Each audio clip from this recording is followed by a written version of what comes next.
Alors, quand on voit des clients, leurs premières questions en ce qui concerne le bot, puisque c'est un sujet dont on parle beaucoup, c'est finalement qu'est-ce qu'ils peuvent en faire et par où commencer. Ça paraît un petit peu effrayant ou au contraire, ça semble peut-être utopique, on pourrait donner des données à manger à un bot et là, tout d'un coup, ça permettrait de remplacer un humain. En réalité, ce qu'on leur explique, et je pense que c'est la bonne façon de s'y prendre, c'est d'abord se demander qu'est-ce qu'on veut en faire.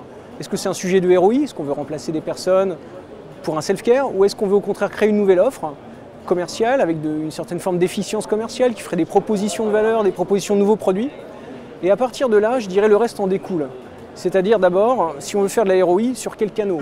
Sur tous les canaux possibles, évidemment, mais surtout sur les canaux où il y a du volume et où il y a les sollicitations clients qui reviennent le plus fréquemment et qu'on peut automatiser. Donc je dirais, deuxième étape, quand on a repéré quelles sont les sollicitations qu'on peut automatiser, pourquoi elles sont automatisables ou non? D'abord parce qu'on peut les découper en un certain nombre d'étapes et qu'il existe quelque part la donnée pour pouvoir délivrer des questions ou des réponses.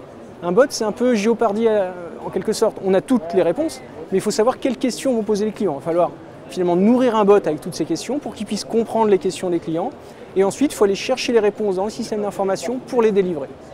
Donc finalement, pour ça, vous allez avoir besoin d'être accompagné par quelqu'un qui va être à la fois capable de vous fournir la technologie, et elle a vraiment de l'importance. Aujourd'hui, elle est mature, elle fonctionne bien, elle repose sur du machine learning, sur de l'analyse sémantique. Mais il va falloir aussi des gens qui vous aident à construire ce bot et à le faire vivre, à l'élever. Et nous, on a pour ça ce qu'on appelle des coachs du bot ou des assistants opérateurs qui prennent la main à la place du bot quand celui-ci est perdu et qui, par leurs réponses, réalimentent le bot, lui permettent de comprendre de mieux en mieux et le font grandir et l'élèvent. Puis enfin, j'ai envie de dire, c'est un métier d'acteur du cloud. Parce qu'aujourd'hui, les bots, ils vont traiter au fur et à mesure beaucoup plus de transactions. Il va falloir pouvoir monter, on va dire, en capacité. Il va falloir pouvoir s'intégrer, orchestrer de l'information là où elle est, donc dans différents systèmes d'information. Et c'est typiquement des métiers que nous, acteurs du cloud et opérateurs de services de relations clients, on est tout à fait capable de proposer.